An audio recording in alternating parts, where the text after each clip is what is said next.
자, 답부터 불러드릴게요. 1번에 3번, 2번에 3번, 3번에 2번, 4번에 1번, 5번에 2번, 6번에 3번, 7번에 5번, 8번에 4번, 9번에 5번, 10번에 4번입니다. 혹시 다 맞으신 분? 없나요? 하나 틀리신 분? 오케이. 자, 경제지문 좀 어땠어요? 이게 문제는 생각보다 쉬웠을 건데 지문이 뭐 그렇게 쉽게 느껴지진 않았을 거예요. 그러니까 경제지문 특성상 문이과 다 어려워합니다. 그래서 제가 이렇게 말씀을 드릴 건데요. 잘 보세요. 아저씨들 잘 봐. 법 경제지문 같은 거 있습니다. 그러니까 법지문이나 경제지문 같은 건 제가 다른 과학기술이나 인문철학, 사회하고 좀 다르게 선지식 체득이 좀 필요하다고 강조를 해요. 그러니까 고3이 되셨을 때 경제 용어나 혹은 법 용어 같은 거, 기본적인 거, 그러니까 채권이 뭔지, 뭐 금리가 뭔지, 할인율이 뭔지, 요 정도 뭐 이자가 뭔지 이해되시죠? 뭐 경기 변동은 뭐 어떻게 되는 건지 대충이나마 알고 계셔야 나중에 문제 혹은 지문을 뚫어나갈 때 훨씬 좋거든요. 근데 그걸 따로 경제학 뭐 서적을 사서 공부하라는 게 아니라 기출이나 이런 EBS 같은 거 풀어보시면서 지문을 분석하시면서 거기 나오는 개념들을 몇 번 되뇌이시면서 복습하시면서 챙겨가는 게 맞는 거거든요. 그러니까 이 지문도 여러분이 물론 문제를 오늘 푸셨겠지만 집에 가셔가지고 어떻게 해야 돼요? 여기 나온 뭐 유동성의 함정 같은 거라든지 혹은 채권이 어떻게 대충 쓰인다든지 그냥 지식적 측면에서도 한번 복습해 주시는 게 좋습니다. 그러니까 어차피 쓰였던 개념들이 계속 나와요. 이제 제가 좀 이따가 막판에 설명을 하긴 할 건데 6월 1일에 이제 그 지방선거가 있잖아요. 맞죠? 그러니까 여러분 학교를 안 가고 학원 차원에서 특강을 구성할 건데 제가 비문학 특강을 할 겁니다. 뭐 반 따로 없이 두 타임으로 구성해서 시간대 맞는 타임으로 오시면 되는데 그때도 제가 뭐 할 거냐면 경제하고 법지문 가져올 거예요. 수능 지문 가지고 와서 분석하고 여러분 이번에 고2 6월 모의고사에 경제 지문이 나올 가능성이 높습니다. 그러니까 작년에는 그 내용 증명, 그 법 관련 지문이 나왔기 때문에 보통 번갈아 가면서 나오거든요. 그래서 올해 수능은 사실 작년에 브레튼 우즈 체제가 나왔기 때문에 법 지문이 나올 가능성이 높고 여러분은 아마 경제 지문이 나오지 않을까 싶습니다. 근데 경제가 나오면 그래프가 있다는 만으로 좀 어려워하거나 맞지? 경제 용어 때문에 엄청 겁내면서 들어가거든. 그래서 막상 쉬워도 거의 다 털려요. 문이과 가리지 않고. 그래서 여러분이 경제적 상식이 너무 없기 때문에 이걸 뭐 암기하라는 건 아닙니다. 그러니까 외우라는 건 아니고요. 기출문제 푸시고 분석하시고 어차피 국어 공부하시면서 그 과정에서 체득되는 지식들을 잘 정리해 놓는 게 좋다라고 말씀을 드립니다. 아시겠죠? 그래서 지문 분석할 때도 제가 조금 도움이 되는 것들은 오늘은 조금 붙여서 해설을 해보겠습니다. 제가 다른 거 해설할 땐 그러지 않거든요. 네. 그래서 양적 완화 정책부터 나갈 거고 사실 앞에 그 도시의 진화, 발전하고 생명의 진화를 엮은 지문은 너무 쉬워요. 그 지문 구성도 조금 얼기설기하고요. 문제도 쉽습니다. 시간 나오면 잠깐 핵심 포인트 언급하는 정도만 하고 오늘은 이거를 메인으로 가볼게요. 알겠죠? 네. 잠깐 문제 스캔을 해보죠. 네. 문제를 보겠습니다. 넘어가 보시면 6번 전개 방식이고 이런 거 이제 글 다 읽고 나서 푸는 거고 괜찮죠? 네. 7번 윗글을 통해 알 수 있는 내용 가장 적절한 것이니까 나중에 푸실 때 이제 핵심 정보 가지고 선제해서 스캔하시면서 하나씩 골라내시면 된다. 네, 8번 뭐 어려운 거 없고요. 이제 좀 주의해야 될 게 9번입니다. 9번에다 별표 하나 매기시고요. 별표를 매기는 이유는 딱 두 가지입니다. 첫 번째, 이게 각각 기억, 니은, 디귿이 개념들인데 용어가 익숙지 않을 겁니다. 헷갈릴 거예요. 글을 읽으면서 정리하셔야 되고 또 뭐야 선지 같은 거 보면 이걸 비교하고 있거든요. 맞죠? 네. 그러니까 읽어가시면서 요 지문이 나왔을 때 요 부분이 나왔을 때 바로 푸시는 게 좋습니다. 그래서 중요하다고 체크를 해놓고요. 네. 9번 문제는 꼭 풀이하도록 할게요. 오늘 다른 문제는 못하더라도. 네. 10번도 자 유동성의 함정에 대해 이해한 것은 적절한 것인데 지문 보시면 유동성의 함정에 박스가 쳐져 있습니다. 그럼 그 박스 친 거 딱 나왔을 때 풀어버리시면 돼요. 그 문단 읽고. 그러니까 어차피 제가 항상 말하지만 실전에서 스탑 지점이 한두 개 정도 있는 게 좋은데 여기서 4문단 정도니까 한 2문단 읽고 스탑 한번 하시면 됩니다. 그리고 해당 문제 풀어 나가시든지 아니면 뭐 이때까지 읽어온 내용 살짝 되뇌어 보시든지 하시고 그 다음 문단으로 넘어가시면 된다. 괜찮죠? 네, 요거는 이 문단 읽고 나서 유동성 함정 딱 개념 나오면 그거 읽고 바로 풀어버리겠습니다. 자, 갑시다. 지문으로 갈게요. 파란펜 하나 드시고요. 이게 실전이라서 지문을 아주 상세하게 체크하진 않을 텐데 핵심 포인트만 잘 챙기시면 되고 경제학 지문이니만큼 주요 용어들 어떻게 이해할 수 있는지 잘 챙겨가시면 되겠습니다. 갑시다. 자, 1문단부터 갑니다. 경기가 침체되었을 때 처음부터 어떤 침체되었을 때라는 상황이 주어졌는데 우리가 조금만 알면 침체라는 거는 뭐야? 경기가 침체됐다는 건 뭐야? 경제가 안 좋다는 얘기잖아.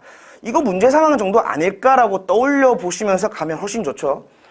이를 극복하기 위해, 그러니까 극복한다는 워딩이 딱 나왔잖아. 그럼 앞에를 문제 상황이라고 인식하고 있구나. 이 정도 챙길 수 있고요.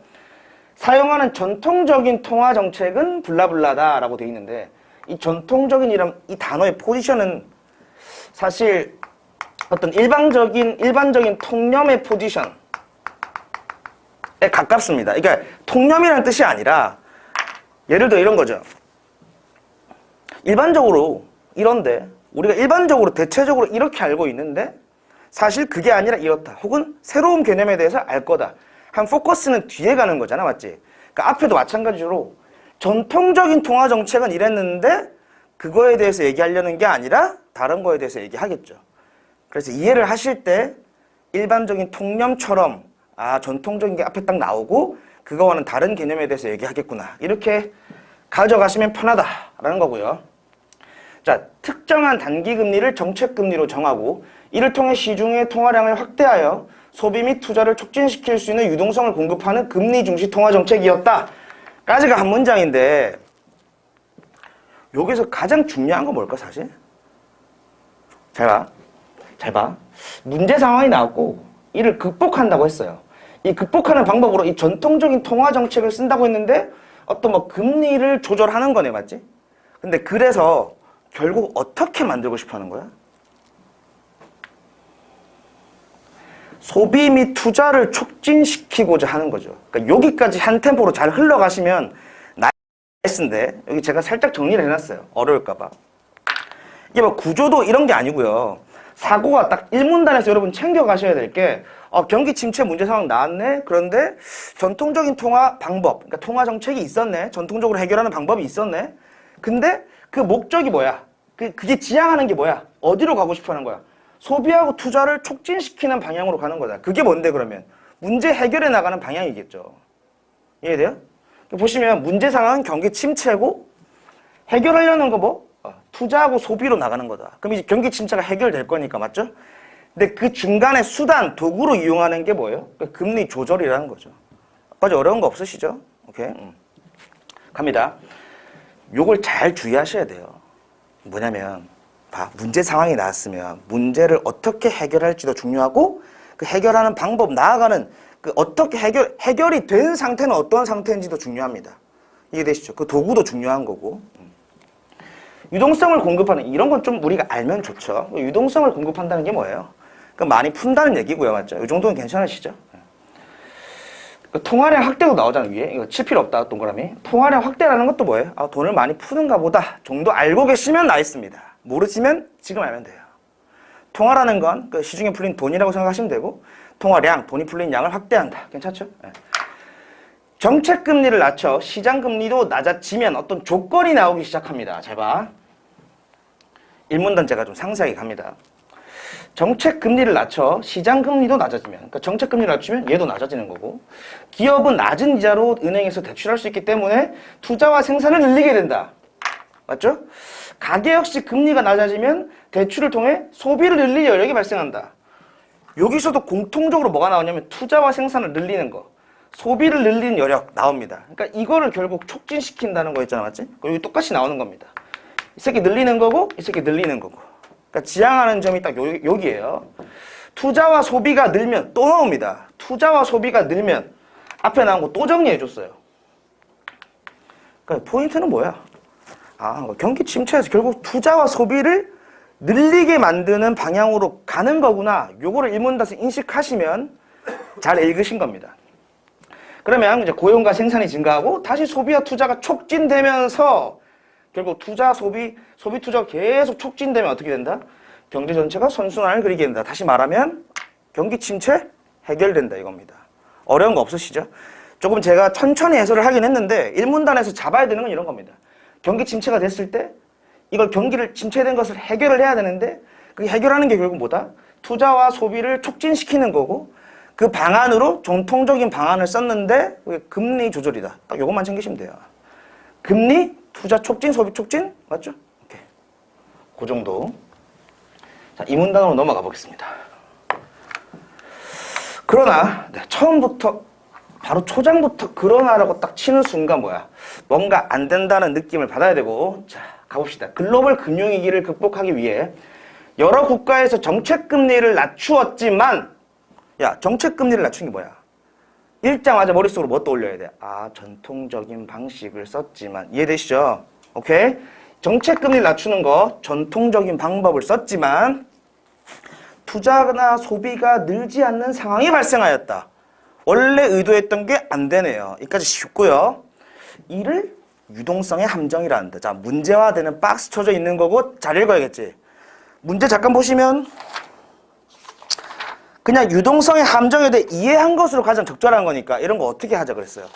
유동성의 함정이 뭔지 우리가 핵심 포인트를 잡고 그 정답을 가정답안을 한 손에 드시고 문제를 딱 들어가셔서 선지 스캔하신 다음에 적절한 내가 들고 있는 답안과 딱 맞아떨어지는 답안이 있으면 그거 먼저 골라내면 된다. 이거 적절한 것이니까.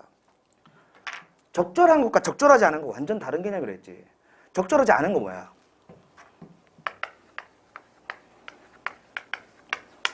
야, 예를 들어 3번이 정답이야. 적절하지 않은 문제에서. 그럼 이 새끼는 적절하지 않겠지. 그럼 얘들은 다 뭔데? 적절한 거지. 그럼 이 4개는 뭐가 있어야 돼? 지문에 들어있어야 돼요.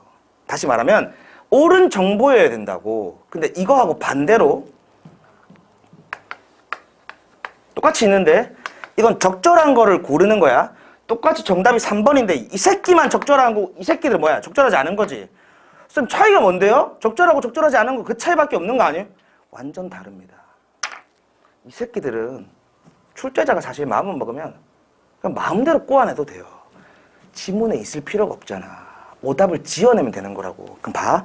적절한 거 딱 고를 때 소거법으로 접근하는 순간 엿되기 쉽다는 거죠. 그러니까 무조건 소거하지 마라 이런 얘기가 아니고 선지를 스캔한 다음에 내가 알고 있는 그 핵심 포인트와 딱 맞아떨어지는 정답을 딱 연결시키는 게 정확성을 높이고 속도도 같이 높이는 거예요. 이게 별개가 아니라는 겁니다. 이해되시죠? 됐습니다. 일단 가봅시다. 유동성의 함정.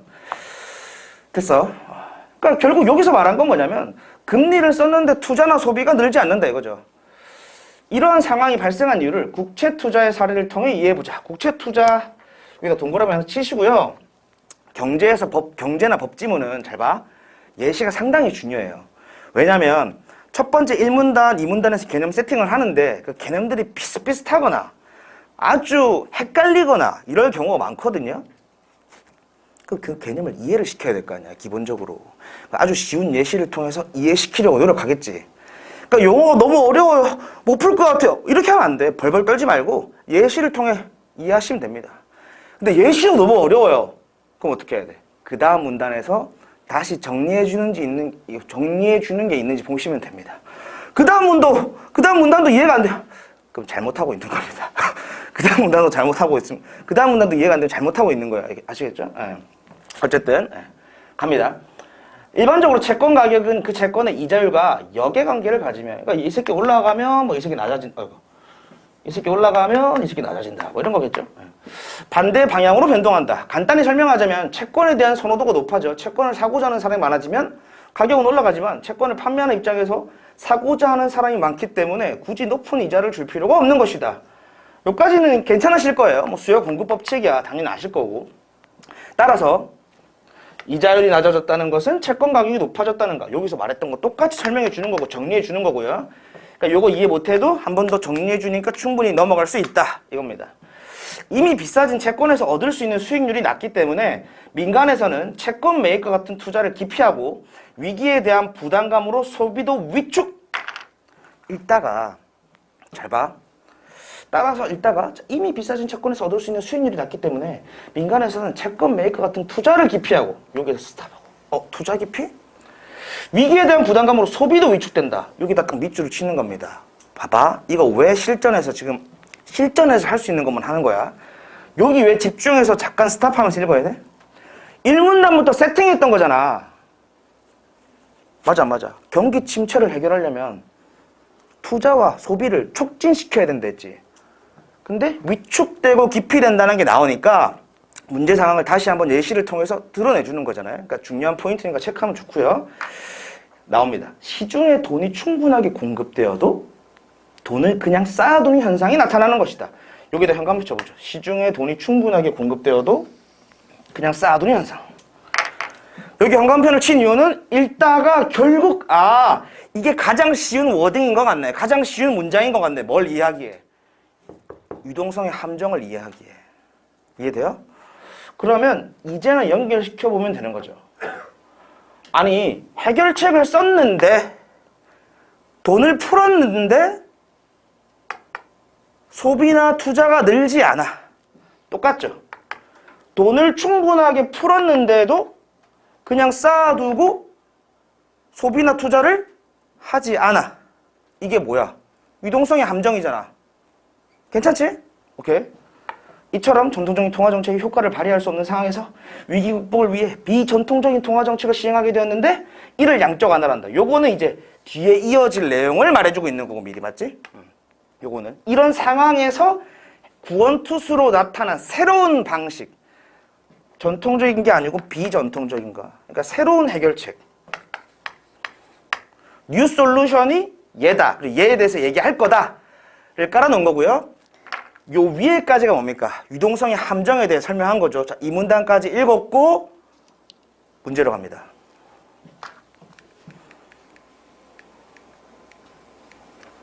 (10번입니다) 자, 갑니다. 유동성의 함정. 자, 그럼 어떻게 사고 과정이 어떻게 돼야 돼? 유동성의 함정이 뭐였지? 키포인트를 딱 잡아야 돼. 뭐야 이거?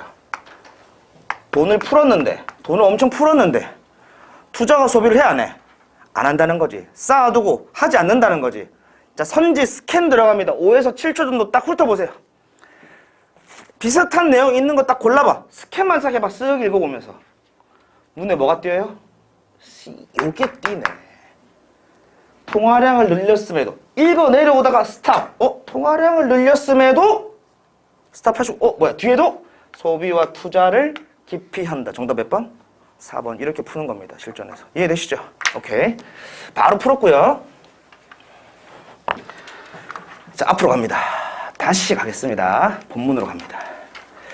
자, 어쨌든 이 문단 막판에 뭘 했냐면 이런 문제를 해결하는 새로운 방법이 있는데 그걸 양적 완화라고 한다고 했고 이제 양적 완화에 대해서 본격적으로 설명이 들어갑니다. 괜찮죠?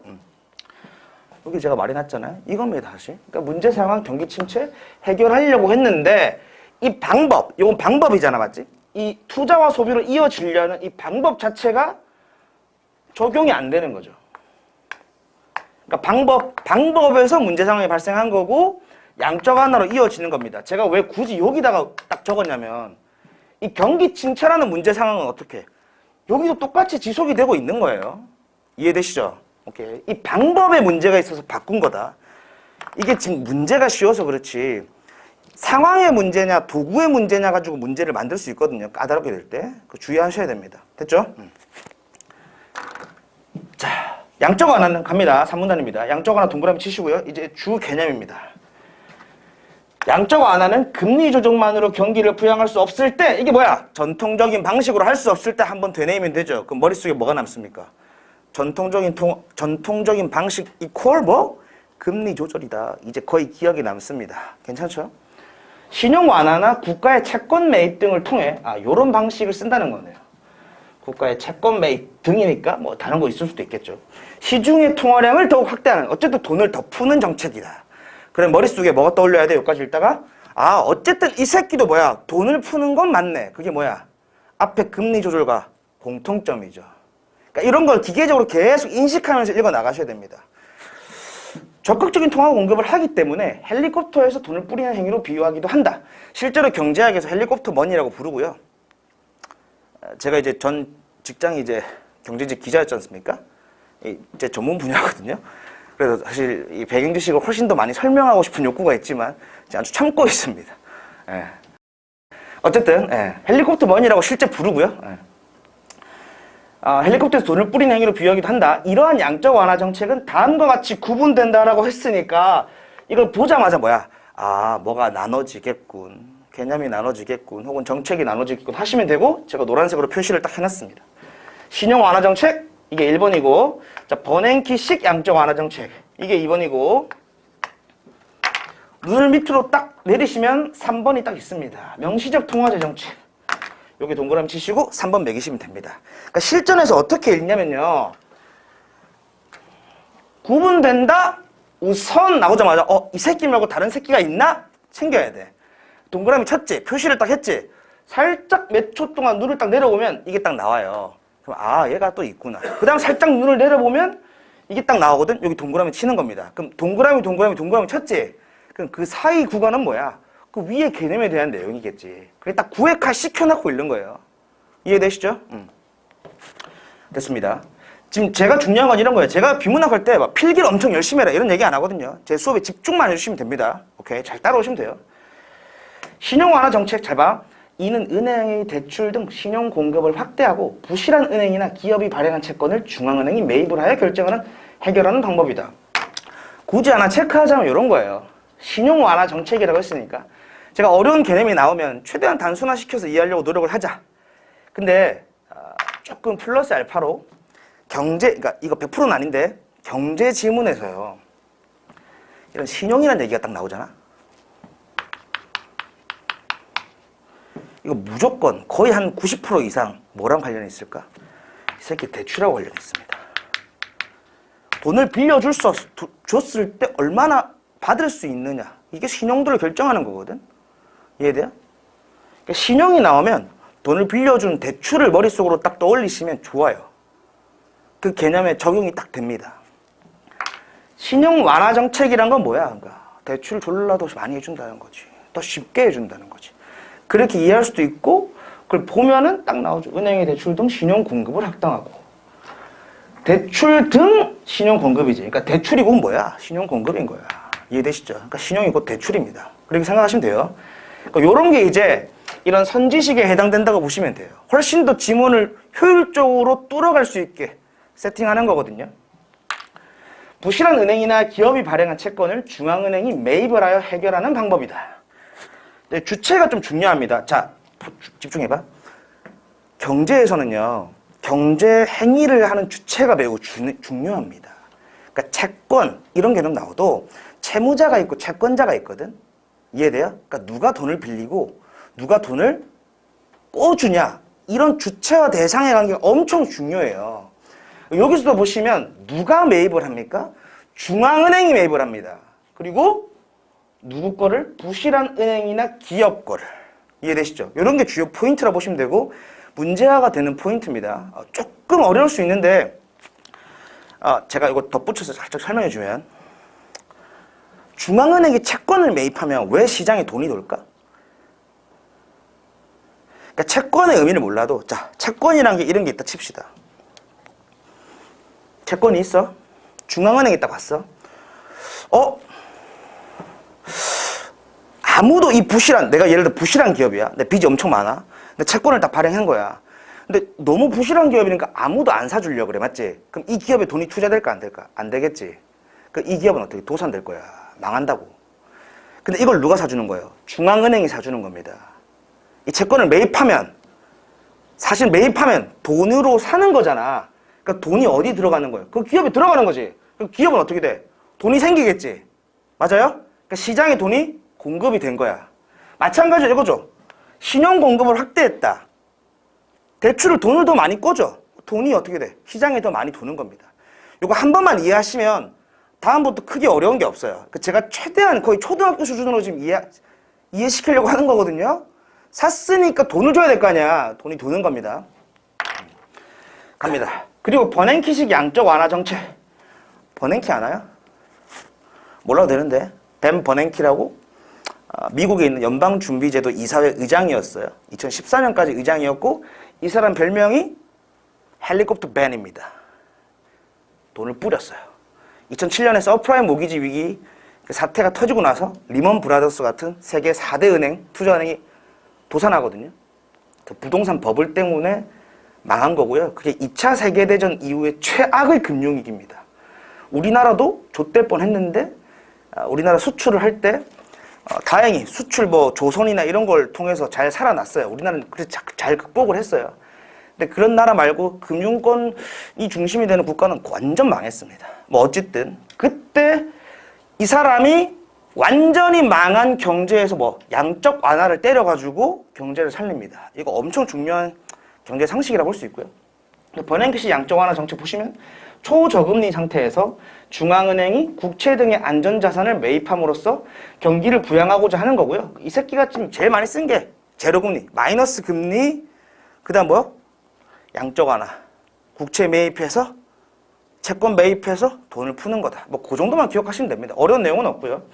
중앙은행이 국채를 매입하면 시중에 매입할 수 있는 채권이 줄어들면서 똑같이 수요 공급의 법칙에 해당하는 거고 채권 가격은 상승하고 통화량은 늘어난다. 따라서 금리 하락이 유도되면서 가계, 기업 및 금융기관 등이 자본을 조달하는 비용. 자, 여기 잠깐 체크해보죠. 질문이 있습니다. 자본을 조달하는 비용은 뭘까요? 이게 문제가 되진 않았는데 자, 자본을 조달하는 비용이란 게 뭘까? 말 그대로 이해해봐. 그러니까 이 지문을 통해서 여러분 문제는 쉬워요. 문제를 맞추는 게 중요한 게 아닙니다. 오늘 이거라도 하나 얻어가는 게 중요한 거. 어차피 6월 모의고사에 나올 수도 있잖아. 자본을 조달한다. 자본이 뭐야? 돈이지. 돈을 조달한다. 가져오는 비용이야. 그게 뭐야? 돈을 가져오는 게 뭔데? 대출이지. 금리입니다. 자본을 조달하는 비용. 금리라고 합니다. 알겠죠? 이 자본을 조달하는 비용 낮춰서 유효 수요를 증대시키는 효과를 가져온다. 유효 수요는 여기 있고요. 됐죠? 그러니까 수요를 증대시키는 효과를 가져온다라고 되어 있고 결국 뭐냐면 돈을 풀고 이자율도 낮춘다. 이거예요. 핵심적인 건 어려운 거 없습니다. 자, 넘어가서 3-2 마저 보시면 마지막으로 명시적 통화 재정책이 있다라고 되어 있는데 자, 중요한 건 이겁니다. 자, 이거 관련된 문제가 9번 문제인데 9번 문제 답은 쉽게 나올 수 있습니다. 근데 제가 설명했죠. 9번 문제 포인트가 있다. 잘 봐. 기역, 니은, 디귿이 있지. 다른, 그냥 각각 다른 개념이구나 라고 접근했으면 문제 푸는 시간 오래 걸렸을 거야. 그렇게 접근하면 안 되는 거예요. 왜? 얘가 마지막이지. 봐봐. 앞에 3가지 있다 그랬잖아. 맞지? 앞에 2가지 언급하고 얘가 마지막으로 돼 있지. 그럼 얘가 끝이야. 그러면 어떤 포지션에서 이 새끼들은 뭐야? 추가적인 개념이거나 아니면 얘와 그냥 비교 대상일 거라고. 얘가 메인이 아니라는 거예요. 동등한 위상을 가지고 얘 3명 비교해. 이게 아니라고. 이 새끼가 메인인데 얘하고 달리 혹은 얘하고 달리 얘는 이런 특징이 있어.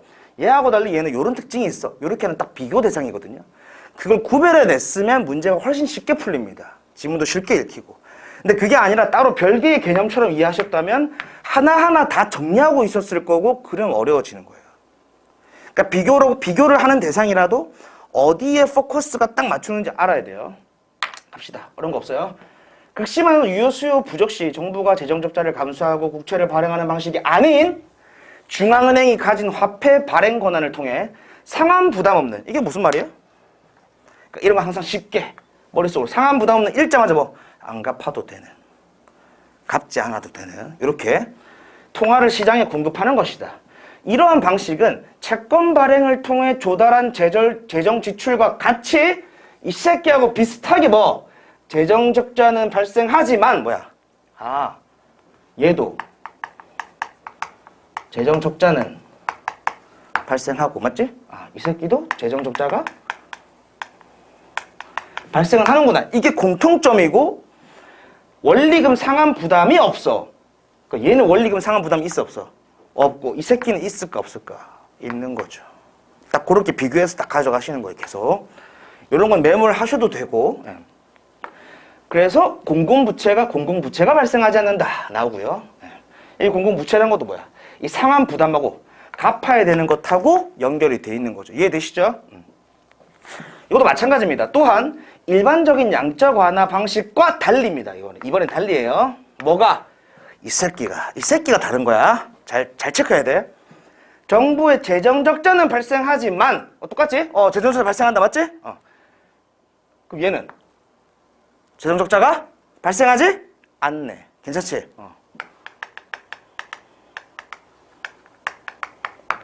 상환 부담이 없어. 상환 부담 없다. 계속 얘기했죠? 상환 부담 없다. 위에서도 나왔고. 아이고. 그러니까 읽어보시면 지금 똑같은 얘기를 두 가지 다른 정책과 계속 비교해가는 것밖에 없어요. 그러니까 각각의 개념을 정리하는 게 아니라 메인으로 삼은 명시적 통화재 정책과 비교되는 두 가지 개념을 그냥 이어 붙여서 이 새끼하고 다르게 이 새끼는 이렇다. 이 새끼는 이런데 이 새끼는 이래. 이렇게 가시면 됩니다. 됐죠? 그 다음에 시중의 통화량 증대가 영구적이란 특징도 있다. 그러면 영구적. 딱 요 정도만 정리하시면 되는 거죠. 괜찮죠? 어려운 거 없고. 자, 한편 여기는 좀 주의할 필요가 있습니다. 잘 봐야 돼. 한편 경기 부양을 위한 질적 완화 정책도 있는데 잘 봐. 앞에 마지막으로 끝났지.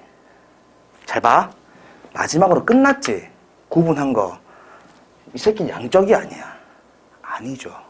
기본적으로 양적 얘기는 마지막으로 하면서 여기서 끝났고 그 비교 대상 니근 나온 거거든.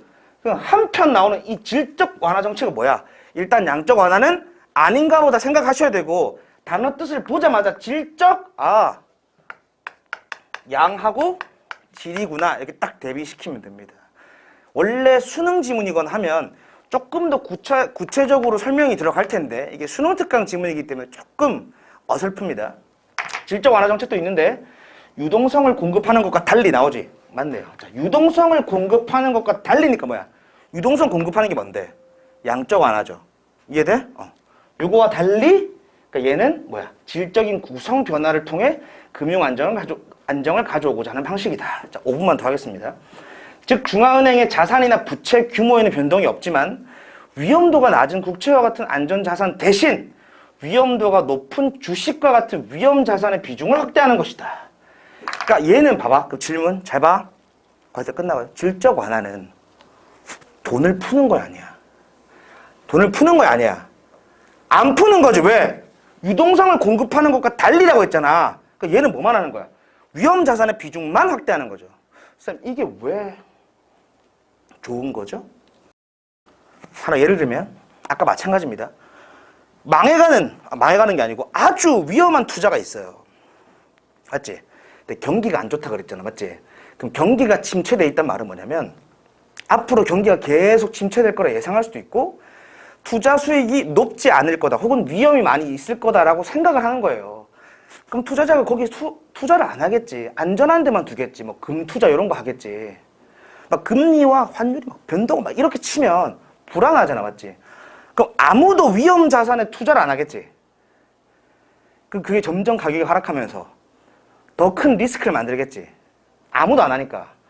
근데 딱 나서서 중앙은행이 그러니까 국가나 중앙은행이 여기다가 투자를 하는 거예요. 위험 자산에. 그럼 국가가 투자했으니까 중앙은행이 투자했으니까 믿을만 하겠구나 따라올 수 있겠지. 그리고 얘들이 들어가 있으니까 크게 낮아빠지는 거 없겠다. 안정감도 들 수 있겠지. 맞지? 그리고 투자를 하는 순간 또 뭐가 되는 거예요, 사실? 돈이 도는 거죠, 시중에. 얘들을 구하면서. 이해되시죠? 오케이. 그래서 이런 방식으로 그 투자 포트폴리오 같은 거, 질적 구성을 달리한다. 이렇게 보실 수 있는 겁니다. 어렵지 않죠? 네. 그래서 경기를 부양하고자 하는 것이다. 라고 되어 있고요. 자, 마지막. 양적 완화 정책은 경기 부양의 효과를 가져올 수 있지만 잠재적인 위험성도 내포하고 있다. 이게 살짝의 한계점이네요. 네. 살짝의 한계점이 나오고요. 정부가 민간의 위험 요소들을 대신 책임지는 부분을 통해 도덕적 해이가 발생할 수 있다. 그러니까 뭐만 안 되면 나라 사줘. 이렇게 요구할 수 있는 거잖아, 오히려. 적반하장격으로, 맞지? 그래서 도덕적 해이가 발생할 수 있고 정책이 목표했던 수준을 넘어선 인플레이션을 초래하여 자산 가격이 지나치게 상승할 수도 있다. 따라서 양적 완화로부터 정상적인 통화 정책으로 회귀하는 출구 전략을 시행할 때는 그 시기와 방법을 매우 신중하게 선택해야 된다라고 했는데 이게 지금 대한민국의 상황이죠. 사실. 우리나라가 한 번도 양적 완화를 시행한 적이 없습니다. 우리나라 항상 금리만 조절했어요. 근데 첫 번째로 처음으로 했습니다. 언제 했어요?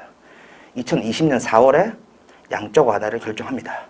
양적 완화의 방식 중에 여러 가지가 있는데 뭐 국채 매입도 있고 나와 있지만 우리나라는 백행제식으로 알아도 RP라는 게 있습니다.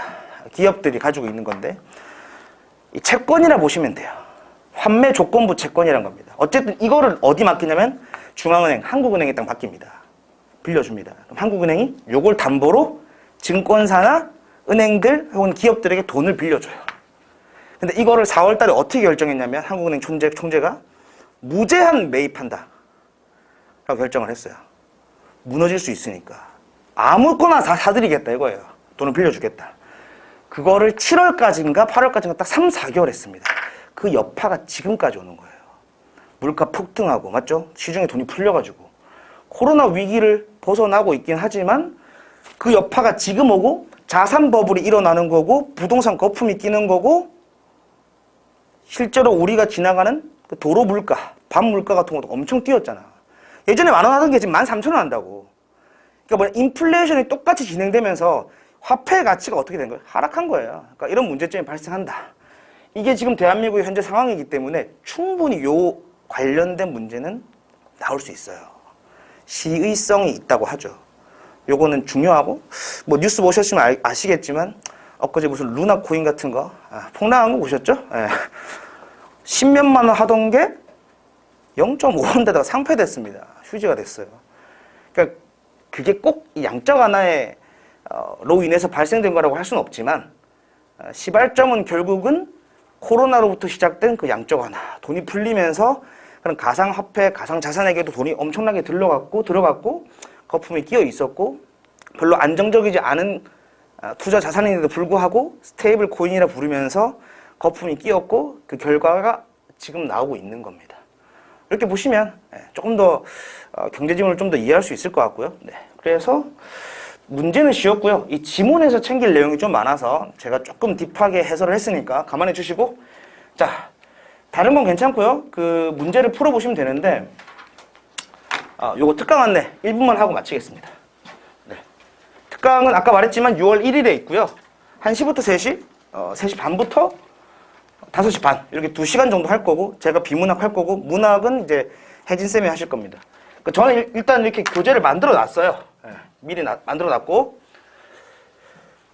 보시면 아시겠지만 제가 이거 캐리커처도 하나 만들었거든요. 제 얼굴을. 네, 보시면 아시겠지만 법경제 하나 있고요. 2021년 수능 지문 그다음에 2022년 수능 지문 2개 가져왔고 2개 다 난이도가 상당히 높습니다. 난도가 상당히 높고 요거 위주로 수업을 진행할 거고 뒤에는 이런 식으로 한 20-30페이지를 구성해 놨습니다. 여러분이 워크북으로 쓸 수 있게 그래서 가격과 탄력성 뭐 이렇게 지문 관련된 지문이고 옛 기출들이 들어가 있어요. 조금 난도가 쉬운 그래서 이런 식으로 문제 풀고 해설까지 볼 수 있는 교재를 제공해 드릴 거고 그 특강 때 요거를 할 테니까 그 전까지 경제 지문 혹시 너무 모르시면 충분히 연습을 해 오시길 바라겠습니다. 괜찮죠?